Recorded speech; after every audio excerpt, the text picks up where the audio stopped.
মধ্যপ্রাচ্যে যুদ্ধের কারণে এবং ইরান ও যুক্তরাষ্ট্রের উত্তেজনায় তেলের দাম হু হু করে বাড়ছে। বিশ্বজুড়ে শুরু হয়েছে জ্বালানি সংকট।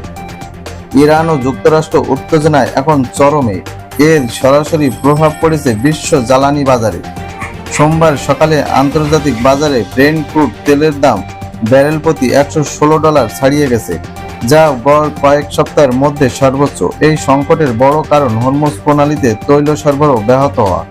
বিশ্বের প্রায় 20% তেল ও এলএনজি এই পথ দিয়ে সরবরাহ হয়।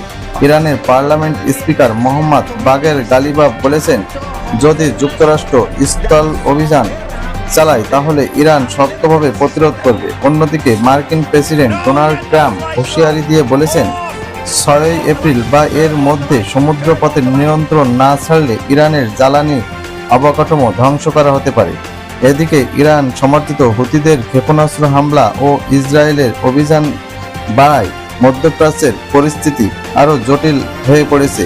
এমন পরিস্থিতিতে দ্রুত স্বাভাবিক না হয় তাহলে খুব শীঘ্রই তেলের দাম $120 ছাড়িয়ে যেতে পারে।